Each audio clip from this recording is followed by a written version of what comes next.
Good evening. My name is Franck Debié. I'm the director responsible for ESPAS at the European Parliament Research Service, and I'm very happy to welcome you to this closing session. But before exploring together the story of ESPAS, I would like to pay tribute to our ESPAS team in the EPRS that contributed to make it possible for ESPAS to flourish over the last year and pave the way to the further progress of foresight in European institutions. They not only made the digital conference possible, but they write on global trends, they nurture the network, they liaise with other institutions and partners. Individually and collectively, they have played a big part in the success of ESPAS, and I'm sure they will continue to do so. Now, a little slideshow to make this team more visible for us. It is impossible to summarize almost 10 years of ESPAS work in less than half an hour. So we have decided that this short flashback would take the form of an evening conversation where we remember the fun moment we have had together, but also the doubt, the achievement. And at the end, we can rejoice about how much things have grown and evolved. Now to start with and to go through the early stages of the ESPAS process tonight, we have with us on the phone, I think, Matthew Reece, who has been in the Secretariat of the Council from the onset and has always believed in the ESPAS process. And I'm commenting now the first slide. The ESPAS process was born in the context of the financial crisis, but the decision was taken from the start to go further and beyond. The purpose was to avoid duplication of effort and to provide, as a joint initiative, a common knowledge basis for all EU institutions on long-term global trends. Dear James, we are here tonight with Matthew Reece on the phone, recalling the early days of ESPAS. You were a president at the time and the one who introduced the budget amendment establishing the ESPAS pilot project and its preparatory action. What was the intention there? Thank you very much indeed. The intention behind the purpose of the whole idea of ESPAS was born with a friendship that I had with Matt Barrows, who was running the NIC program in the United States in 2008. And when he presented the report to Obama at the end of 2008, he turned around to me and said, would it be really good to be able to do something cooperative with the EU, because that's the way the trends are going, that our kind of forces lessening in the decades which are coming forwards. So we then decided that, obviously the question for me was there was nothing at the EU level at all. So then I put down a pilot project to be able to have a look of what the EU could actually do. And there you had on the slide, the first result was the report we had in 2012, which had a look, and that was the EUISS, which was key to the whole project. But we did actually do something else, which was that we had a trip around the globe of EU and US leaders, the people dealing with long-term trends, to visit China, to visit Brazil, to visit South Africa and elsewhere, so as to get a reality check as to whether what we were doing was interesting to our global partners. And the answer was a resounding yes. So the third aspect was then we had the preparatory action, which then was a rather more larger sum of money, which allowed us then to develop the second report in 2014, which was then exploring much broader kind of aspects, particularly on IT and digital transformation. So I guess I was the right person in the right place. I had the right contacts and an idea. And guess what? This idea in 10 years is becoming much bigger than I think either you or I had ever expected that could possibly have been, because it's something which people feel nowadays is a good idea to talk about foresight. 10 years ago, nobody was interested in foresight. But now we see it, as we've seen today, integrated into the EU institutions. It's been a fabulous collaborative effort, and my congratulations to all concerned. Chancellor's report highlighted the shift of the global economy to Asia. but also the rise of a global middle class and the political empowerment of the individual. These were, in the end, more opportunity to seize than risks to hedge against. And based on the three reports, and this is our second slides, by CEPS, Round Europe, Chatham House, the second ESPAS report, the table report, focused more, and you said it also, on the lasting disruption. Those disruptions resulting from the fourth industrial revolution, the rise of inequality worldwide, and the return to inequality. So, dear Matthew, you were working with Jim Close, one of the most careful architects of the ESPAS process, as an informal system and the main peer reviewer of all of ESPAS reports.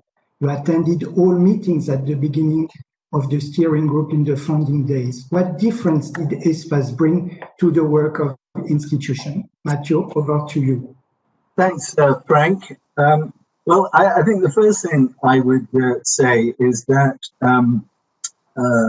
it helped me realize that not all my colleagues in the European Parliament had two heads, one eyeball, and claws, because we hadn't worked that much. So 3 points. First of all, we worked together, and we also looked at the future together. I think when we first started, with my background, military headquarters look at three planning horizons. What now, what next, and what if? And that concurrency allows, in principle, you to be ready. When I looked at the institutions before ESPAS, I think about 98% were on what now, 2% were on what next, and practically no one on what if. And I think after the ESPAS, that balance started to change, and there was a lot more curiosity in relation to those last two elements of what next and what if. And I think we started to work together. Actually, aside from being rude about my European Parliament colleagues, actually there was a very good collection of very smart and dedicated colleagues that we just wouldn't have been aware of because we were in institutional silos. And I think the ESPAS project put us together at various levels. And actually, I had a lot of my faith in the institutions restored by this, because actually there are a lot of dedicated colleagues working to the same ends. And I saw the start of an interagency process. Last point on this, Frank, is nonetheless it was quite humbling because we all had a day job, and I think it underscored to me that we still lack capacity because we had a lot of work to do on the process and on the substance and drafting, and this became very difficult for us all to take forward, and we needed a lot of outside help. So I think this element of our internal capacity is still something which we have to resolve. Matthew, a second question for you. You have heard Vice President Šefčovič outlining the possibility of new development in the field of strategic foresight. What are for you the next steps in the development of strategic foresight so that it really becomes useful in our daily context? Yeah, I think a question that all people working on this would like to know. For me, I think, again, 3 points. First of all, if having a look at other times of danger and uncertainty, how did they make the right decisions and get them implemented? And I think there were sort of 4 elements that I was able to understand. The first is avoid surprise. The second is to be able to decide and act at speed. The third is to actually have an impact, to be focused on impact and not just on activity. And the last is to be able to deal with more than one problem at once, to be more than a 1 or 2 problem town in a 10 problem world. And I think that bringing these things together in the next phase, we need to increase the bandwidth of our decision makers. And I think, as has been run through by many people who are more experienced practitioners, certainly than myself, I would look at interinstitutional teams to do horizon scanning, to do scenario planning, and where there are bigger contingencies or potential higher impact, that is also done together. And I think also to try to introduce a bit of challenge to some of the policy making by having an interinstitutional red team, red cell. My last point is on this bridge to implementation. And I think that, of course, the foresight work can help, particularly in avoiding surprise and deciding and acting at speed. But really, the work of the institutions, and I speak as in a personal capacity, should move towards the spectrum of work in terms of developing the strategies and the policies, also with interinstitutional teams. So I think these are the elements that I would say ahead. I think it's quite ambitious, but I think that the platform has been established. Thank you. In the third phase of ESPAS, during the time of Anne Mettler, the Director General of EPSC, the EP providing the Secretariat of the system in this period, we have had a very active period. This is slide 3. And thanks to Florence Gaub, we have become familiar with megatrends, catalysts, game changer in a multinodal world. And I would like to introduce Florence Gaub.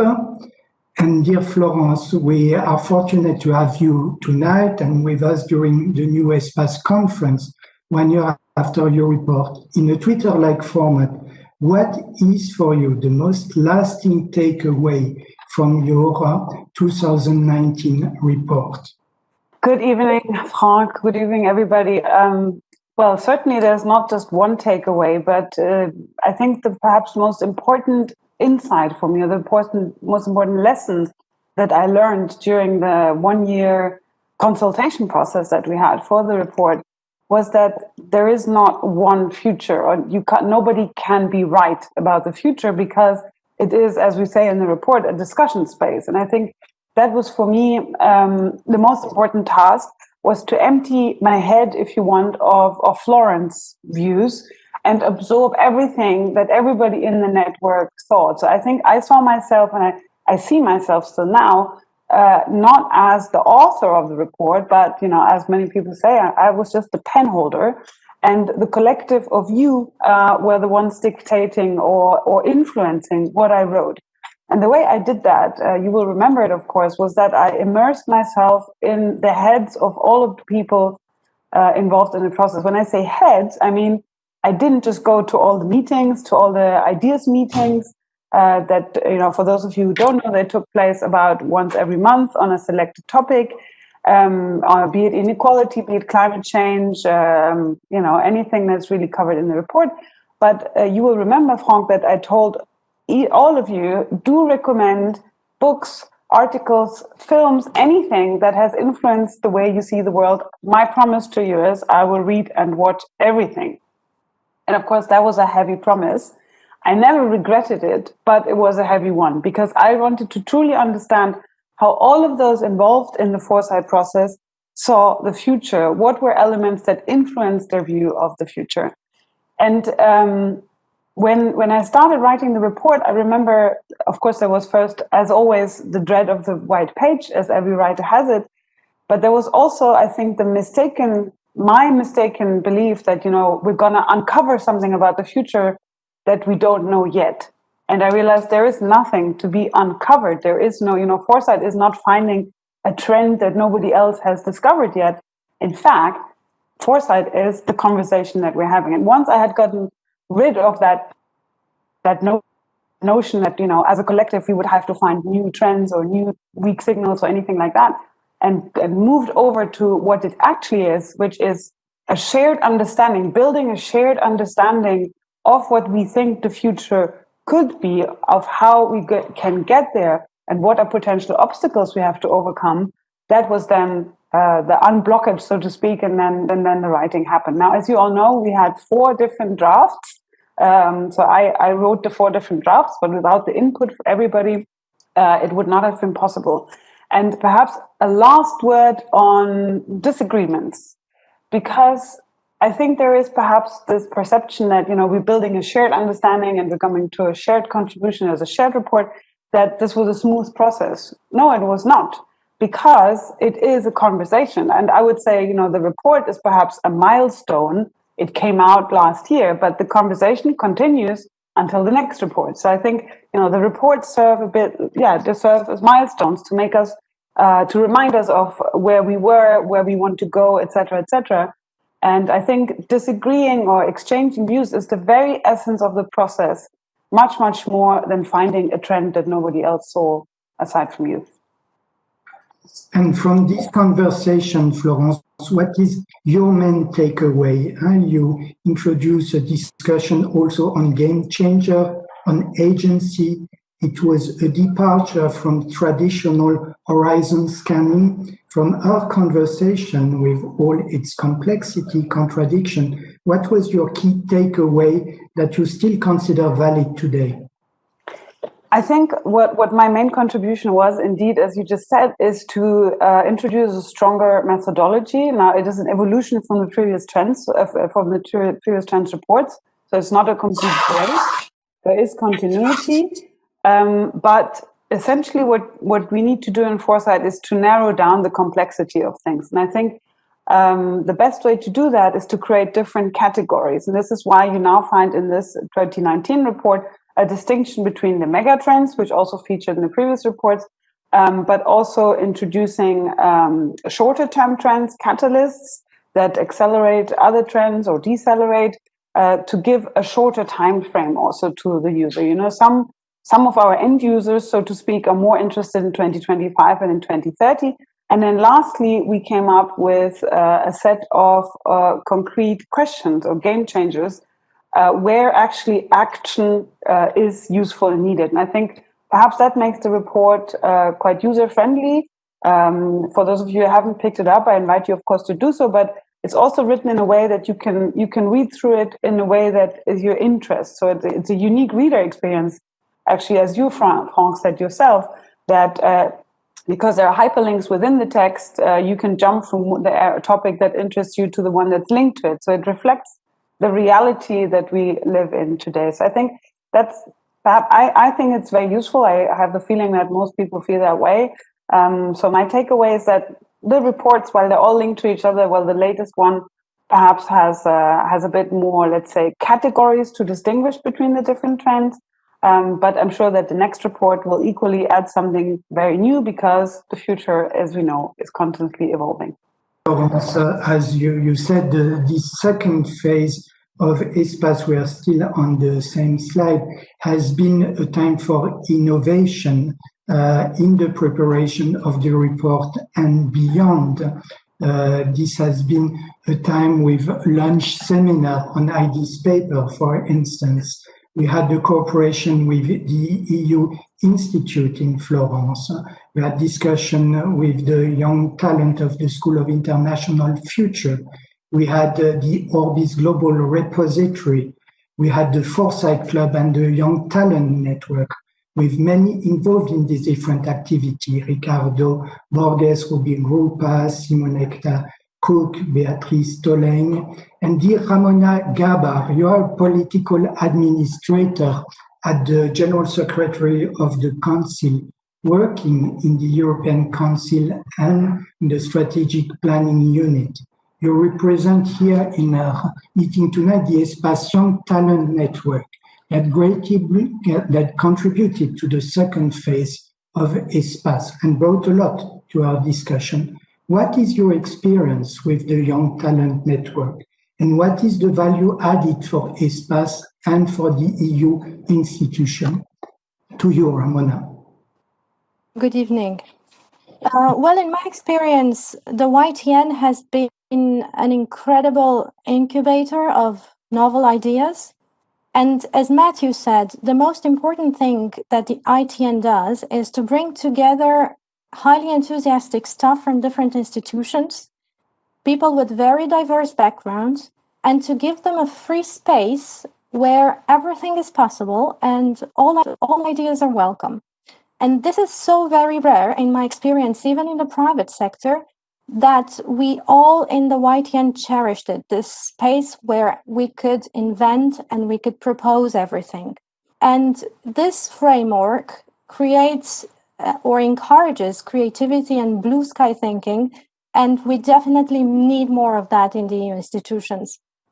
As we need, as Matthew also hinted, to break down institutional walls and have more enthusiastic colleagues from all the institutions exchange information informally, expand their networks, create novel ideas. And frankly, in these few years, we had so many instances where we jumped in for each other with contacts, with insights. I think we really formed something like a European dream team. And in fact, maybe a small seed of what the European institutions really should be like and how they should cooperate and collaborate. And finally, I'm convinced that the EU needs space for disruptive thinking, for challenging the conventional wisdom, and people who can ask and have the free space to ask, so what if, why not? Questions like this, which are usually not being asked in the conventional environments. And we, coming from such diverse backgrounds in the YTN, helped us not only to learn from each other, but to challenge each other and to create out-of-the-box events. And I think some of you may remember when we served bugs and worms last year to anyone who wanted to taste what food would look like in 2030. We created events like that. We sort of challenged the status quo, and we tried to bring the thinking one step forward into the future or into an unconventional space, let's say. And I think I speak on behalf of all my YTN colleagues when I say that this group enriched us, but probably also enriched the work of the institutions, and therefore should continue. Yeah, my question for you, Ramona, you're working to prepare the guidelines of the European Council and no big secret. What are sincerely the chance of bringing the result of strategic foresight to that level of attention? Yeah, I think this is the main question that we, the members of the YTN, would ask any foresight practitioner that we met. It's the first question that we ask them. How do we make sure that our foresight has an impact, that it triggers political action? And it seems very difficult, especially in times of crisis, to find the time and the space to take a few steps back and to look at the broader picture, at the broader perspective. And that's why I think the members of this community need two things: quality and patience, because we need to create foresight that is so good, so spot on, that it eventually triggers political action. And if I were to give just an example, because right now everybody speaks of strategic autonomy, I personally think that strategic autonomy needs to be, first and foremost, a flexible concept, built upon the understanding that the world is changing and is changing super fast. And in order to understand where the world is going and to adapt, we need good foresight. But foresight is valuable in very many areas, and not just this, with the caveat that we as enthusiasts or as practitioners, we need to understand that it's a gradual process which takes time. And I am the first one to admit that foresight practitioners are a little bit impatient, but we need to have a little bit more patience, because the road from insight to action is long, and sometimes it's frustrating, but I think it happens. And I heard today during the panel the omnipresent question that we hear in our community: this was a known risk. Why weren't we prepared? Like in the COVID situation, for example, where the foresight community warned about the imminence of pandemics for such a long time. And I think we have to also, us as practitioners, be aware, as Toby Ord said in his book, The Precipice, tackling global risks is not a priority for national governments. It doesn't pay off. So we have a problem of collective action. And this is where the EU is well placed to do that job together with its global partners. If we as foresight practitioners continue to do what we are doing, feeding our insights into the decision-making process again and again until it triggers action. And I think we don't have to lose hope. Good foresight is like forensic evidence. It cannot be dismissed, so we'll get there. Thank you for this optimism, Ramona. We now are on a new page. This is our last slide. We've now a vice president in charge of foresight, an annual foresight report, a network of foresight correspondents within or building within the Commission. Still, a new page in the history of EU foresight is opening clearly. Coalition building between the different levels of governance on foresight is gaining momentum. And we have a chance that ideas derived from foresight will translate, as you were expecting, into action, into legislation, into capacity development and contingency planning. While keeping horizon scanning as a background, strategic foresight is moving to new territories and new methodology. And dear Hervé, you are working with the Secretariat General of the External Action Service, and you have brought into the ESPAS conversation the idea of strategic sovereignty, developed by Leonard and Shapiro in a famous paper. This concept is now highly successful amongst scholars, but in which domain do you see a chance for this long-term intuition to change policy priorities? To you, Hervé. Thank you, Franck, and good evening. So I'm the head of the strategic policy planning in the External Action Service. I'm saying this because it's at the nexus of foresight and action. So how we channel what we learn from foresight into policy planning and policy action. On the strategic sovereignty, the little story is basically that the piece that Mark Leonard and Jamie Shapiro wrote was a joint endeavor. It was a meeting of minds on our side with them at the time, and we basically embarked into this and we funded their study. Why that? At the time was about 3 years ago. Our assessment was that there was a kind of sleepwalking, strategic sleepwalking of the EU, that the world was changing faster and that the EU had not yet adapted its strategic mindset, its strategic culture. And I think this is what has been brought and accelerated in that sense with COVID. It was a brutal wake-up call, although we had signs in the past years. So it's about reading the signals. And I think there were some moves in making Europe more assertive, more geopolitical, but probably a good underestimating by the whole institutions of what was at play. And I think that was the reason why we came with this project, what I would call it's a programmatic concept, strategic sovereignty, that should provide a sort of guidance for EU's action over the next years. How do you see the link between strategic sovereignty as a programmatic concept and what was discussed mainly today, basically the concept of resilience, EU resilience? How do you see the link between the two? Well, I mean, there are many different definitions to strategic sovereignty. Some have you could read it in institutional manners like a federal project, which is not.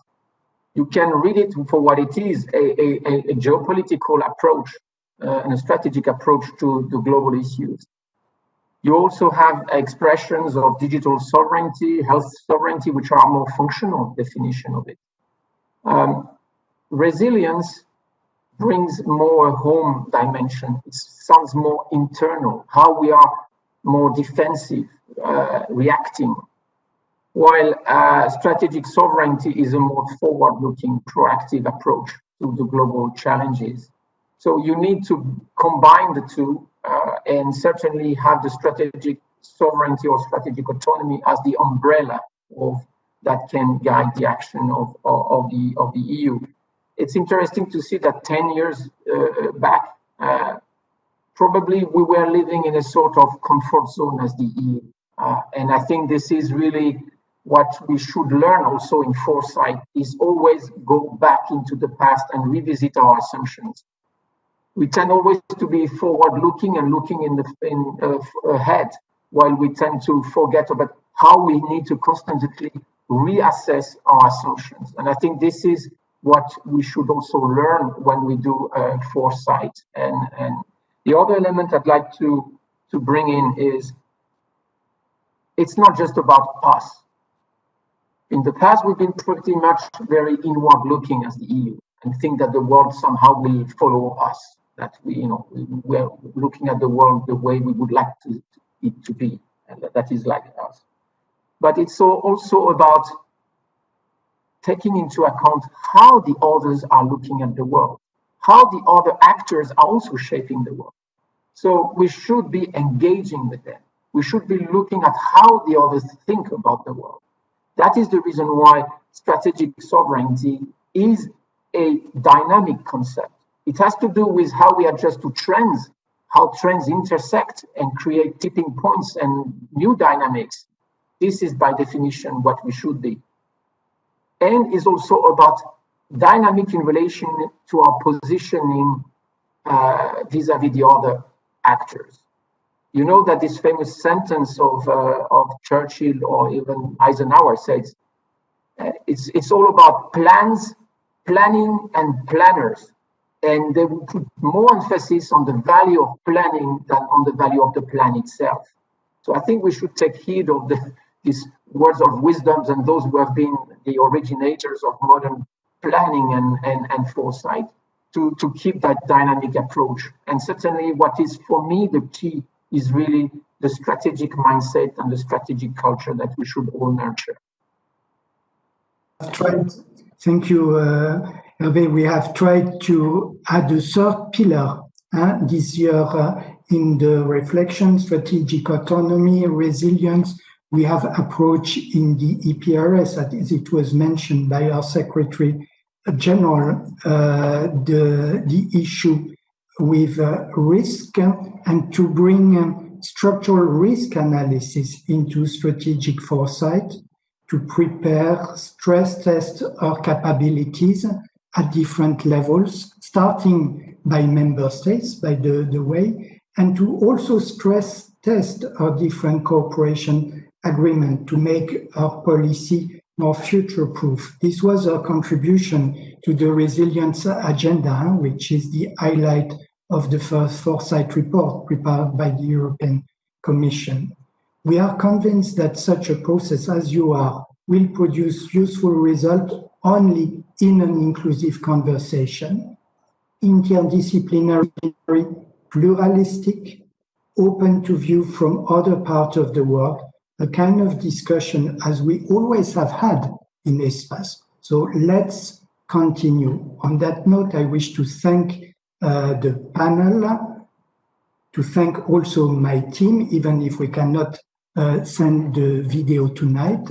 We keep all questions on Slido and different question box. They will be an inspiration for tomorrow. And tomorrow, we are happy to restart at 10. And in the meantime, we have a lot of readings for those interested in the material we have provided during the day, and a very exciting program tomorrow starting at 10. A large part of discussion of today that will be conducted again on different topics with different actors, different voice from different institutions. So thanks once again to all the panelists, to all the 150 participants still with us at this late stage, and we see you tomorrow. Thanks to all.